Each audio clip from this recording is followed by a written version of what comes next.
YouTube, final community, Beach Boys fans, random people on the internet. My name is Giggins. We're back with an album review where I say we're like there's a whole bunch of us running around and making deadlines, but it's just me. It's a Michael Showalter joke. Anyways, we're back. The Beach Boys Christmas album. I figured, hey, it's Christmas time. This is fitting. Let's give this a review, shall we? Alright, cool. First one off the bat, I love this album. It's great. Who doesn't love this album? We could leave it there, but there's actually some pretty cool details about this album that I wanted to bring up. Beyond the fact that it's been issued about 1,000 times in 1,000 different formats, here's where it starts. So, in October, or I think November, October, they recorded Little Saint Nick, the single version, in 1963. And they put that out at the end of that year, and the single version has the sleigh bells on it, so that's how you know it's different. The sleigh bells are on the single version. And on the back of that was the Lord's Prayer. And that did pretty well for them. This Little Saint Nick song that came up about Santa driving a hot rod sleigh, I mean, it was like their little Deuce Coupe type songs about Santa and his sleigh. So that's pretty cool. It's a little loud. That song did well. And then 1964 rolls around, and that was one of the biggest years for this band. In 1964, they put out 4 albums on top of multiple singles, touring, TV shows. I mean, it's amazing that this band got through that year. Specifically, Brian. He was doing most of the writing, obviously. Anyways, by the end of the year, they had put out their last album dedicated to summer, all summer long, and they put out their first #1 album, Beach Boys Concert, which was a series of live shows compiled into one album. And that album spent a long time on the charts, and so did All Summer Long. And when this came out, both of those were still selling extremely well. I think the concert album was still #1 when this one came out. They recorded this album in June of that year, and then it came out in November 9th, 1964. It eventually peaked at #6 and went gold in 1982, which means it sold 500,000 copies, which, I mean, I would have thought that would have happened in the 60s, but, you know, subsequent Christmases happened, and this album has always been a part of it. This album is interesting in that it's mostly half originals, mostly half covers, give or take a few, where they do a lot of their own songs and a lot of traditional songs like Frosty the Snowman, Blue Christmas, Santa Claus is Coming to Town. And in doing so, Brian worked with a guy named Dick Reynolds, who had worked with the Four Freshmen, to work with a 41-piece orchestra to do these lush orchestrations to make it more of a classic sounding album. They wanted it to sound kind of 50s or 40s big bandish, something like Bing Crosby would have done, or Dean Martin, or any of those people. Things I've read, you know, teenagers in the 60s apparently, while this album sold well, apparently the other ones were still selling even better, and so those kind of eclipsed this one a little bit, which is amazing to think because this is such a staple of Christmas for so many people. Excuse me. One single came out from this album that wasn't Little Saint Nick. It was Man with All the Toys backed with Blue Christmas, and that actually peaked at #3. So, I mean, that's pretty darn good. The album itself, like I said, side 1 is mostly originals, side 2 is mostly covers, and their vocals on this album are awesome.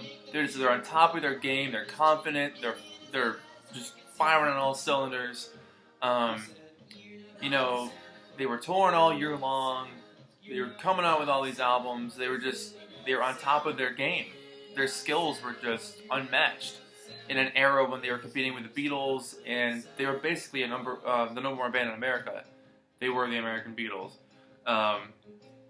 The Beach Boys themselves played a lot of the instruments on this album beyond what the orchestration was. They obviously didn't play those, but they played their own instruments, which is pretty cool because Brian had started using session people here and there throughout the albums.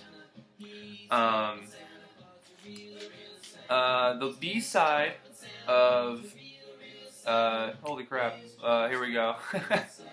The B-side of Little Saint Nick was a song called The Lord's Prayer. They did their own version of The Lord's Prayer. And that's kind of hard to find on subsequent reissues of this album. Speaking of which, I'll show you, this is I think it's a late 70s, mid to late 70s issue of the album.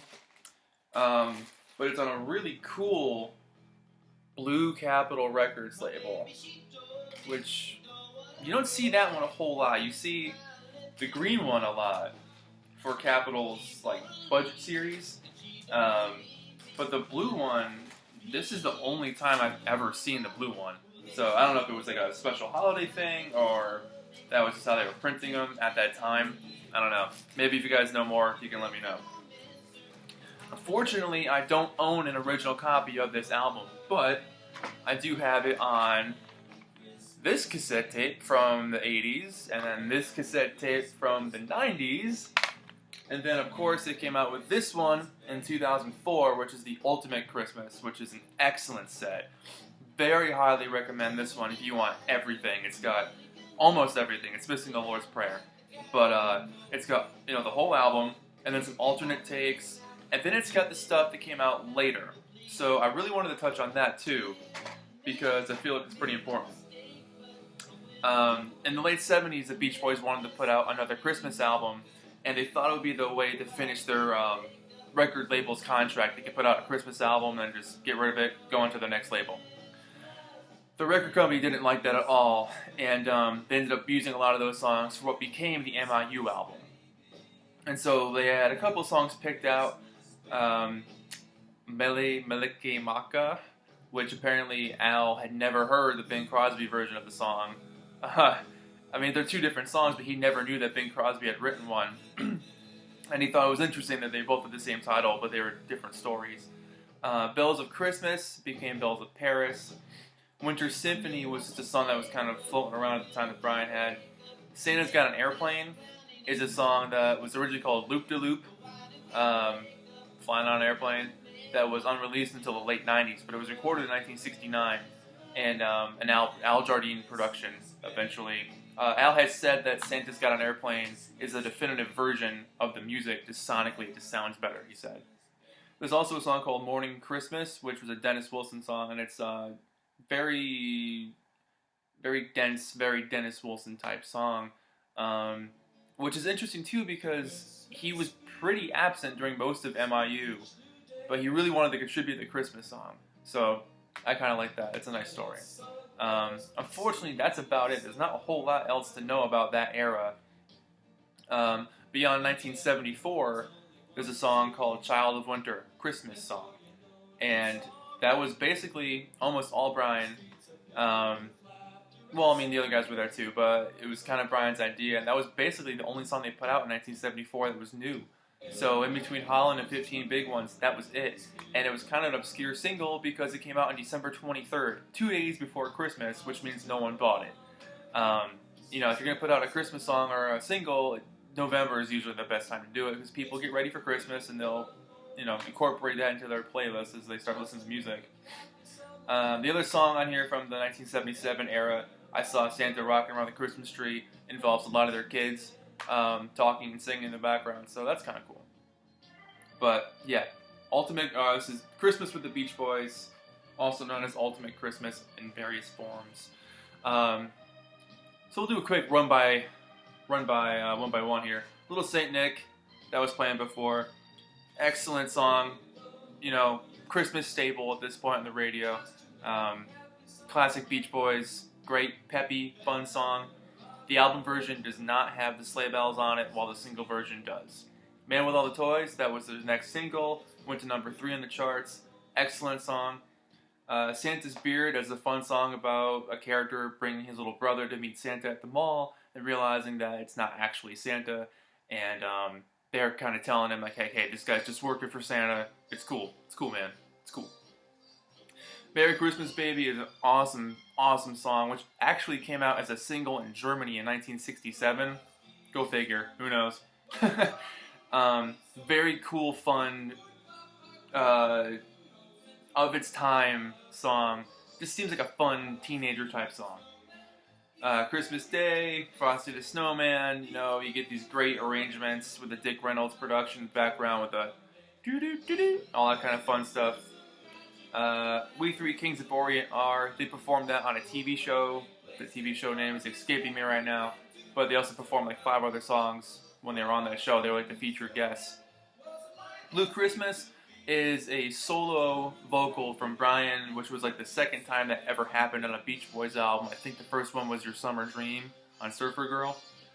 And it's an excellent, excellent, excellent vocal rendition of that song. I mean, he said he just wanted to sing it, and there's an audio interview on that CD where this reporter guy is asking him, hey, do you think this is the start of a solo career? And he's like, no, I don't think so, but you never know. So, then a couple years later, they put out Caroline No as a single, just for Brian, so maybe. Santa Claus is Coming to Town, White Christmas, I'll Be Home for Christmas, that vocal, wow. Yeah, I'll Be Home for Christmas is excellent, but the real deal breaker for me on this album is Auld Lang Syne. The very last song on the album. It's a crazy arrangement of that song. The stuff that Brian and the guys could come up with, interlocking that 5-part harmony, I mean, holy moly, these guys were talented. The heartbreaking part for me on that song, though, is, you know, the music kind of fades down a little bit, and then Denny Wilson comes on and says, hey, this is Denny Wilson. Just wanted to wish you guys a happy Christmas. It's been a great year for us. And then he lists each member of the band. And it's a little sad because like that's like the last bit of before everything started to get weird. You know, like right when this album came out, Brian got introduced to pot. Right when this album came out, he had his nervous breakdown on the airplane from LA to Texas.